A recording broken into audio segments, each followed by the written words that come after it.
Hi, I'm Ryan, and welcome to my coding bootcamp journey. In this series, I will share my experiences as I learned to code through Flatiron School's web development program. And if you know anyone else that would enjoy this series, please send them to the link at the bottom of your screen. All right. So, what is new this week? So, I did take off. It's been a bit since I've made a video on break week because of the holidays. So hope everyone had a nice holiday, and hope you're so far the 2020's gone better than 2019. But hey, we're anyway.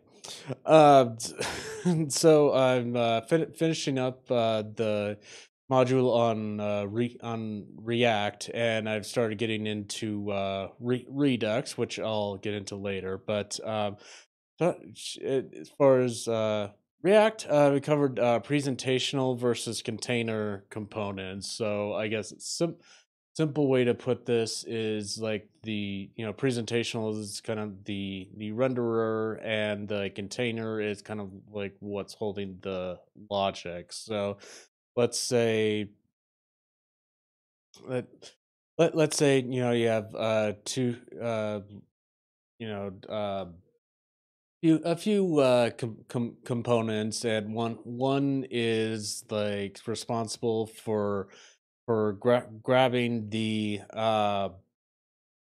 grabbing, like, say, like some JSON data from an API. So you're getting like user information or something, and it comes to you like in an array, a list of objects, let's say, and you kind of iterate through that to grab the information from each piece. Then you send that to the presentational component that just spits it out on screen.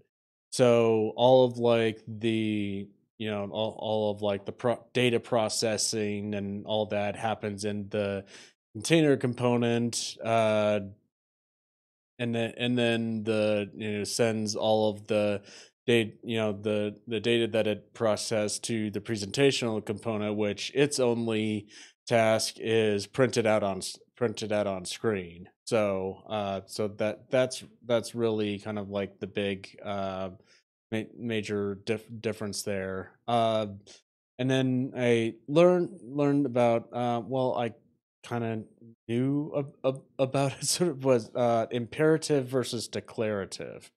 Uh, the the big difference here is instructional versus or kind of descriptive. um, imperative is like a step by step kind of thing, and declarative is more kind of think along the lines of Star Trek. Computer, pull up the blah, blah, blah, the what whatever you're not with declarative. You're not like real. You're not specific in how in like where the data is held, and and all that kind of stuff. So it's a style of writing your code, really.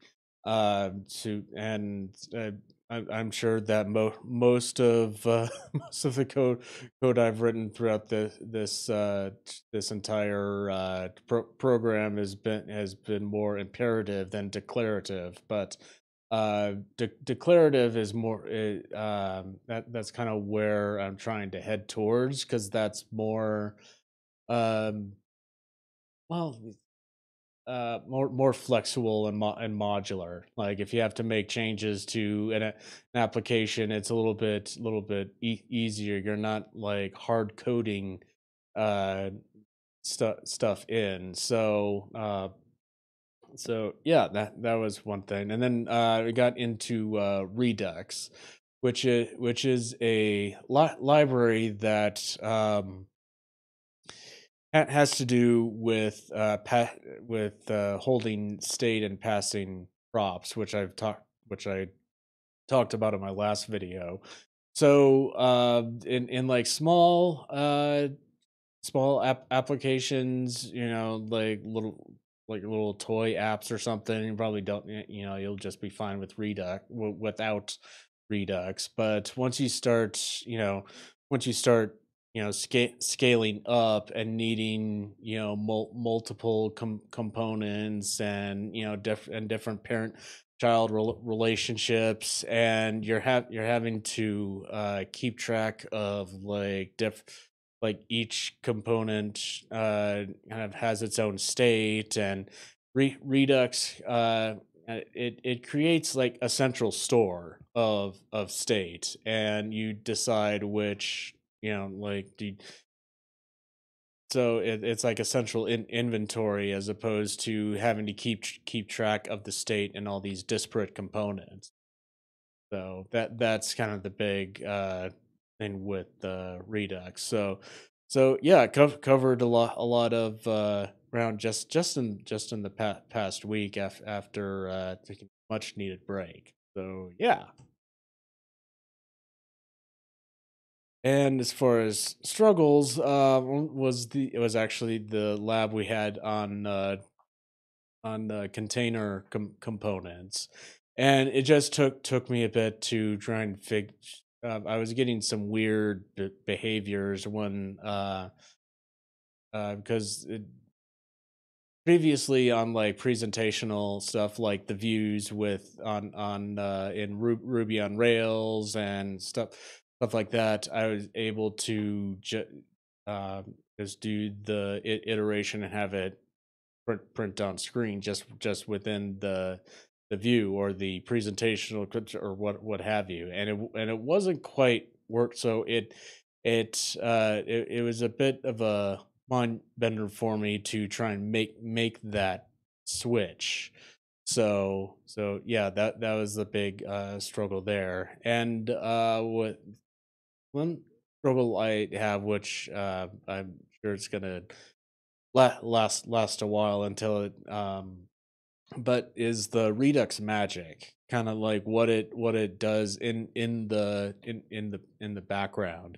Now Rails does a whole bunch of magic, but at least with that I can kind of explain what each little like piece of magic does.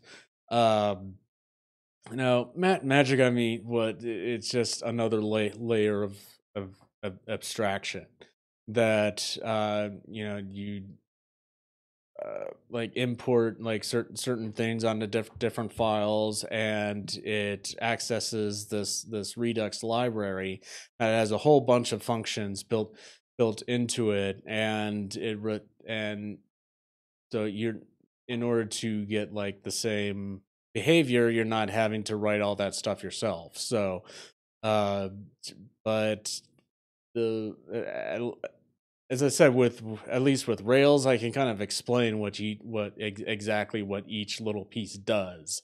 And it's not exactly true with Redux. It's kind of like gonna shoot in the dark and see what you hit, and you kind of have to flail around in the dark a little bit until and with trial and error until you kind of finally figure it out and get it all to work. Um, but uh, but yeah, so those were my big struggles this week. And as far as victories are actually two YouTube videos I found. There are two concepts that I kind of struggled with, which was one was mapping state to props inside Redux, and well, just for me, the way that it was explained in the Flatiron School curriculum didn't quite make sense. Now, that's not to say it didn't make sense for other people. Just for me, it just wasn't quite hitting.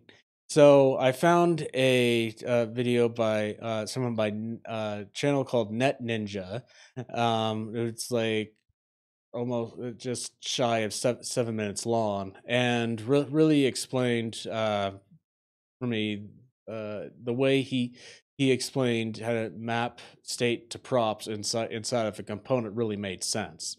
So I'll put a link to that, and also the while we were going through nested routes in React, again same kind of thing. Although both of these ideas are not simple. Uh, they're complex but not complicated. So, um, but when we were going through nested route, do how to do nested routes in React.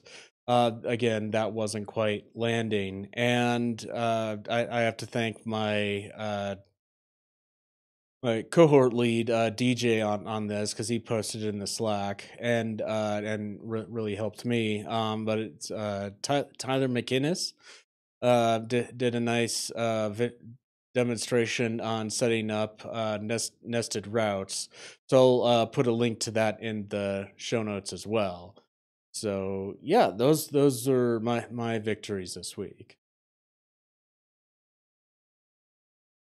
And what am I looking forward to?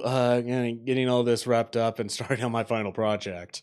I've already I've had my first meeting with my career counselor, and so this coming Friday we're gonna meet up about getting started on my resume, and by that point I would have gotten started on my final project. So yeah, it feels good to kind of coming around towards the home stretch of this thing, and actually start getting the wheels in motion to get employed and whole bunch of other stuff. So yeah, that's all I have for you this week.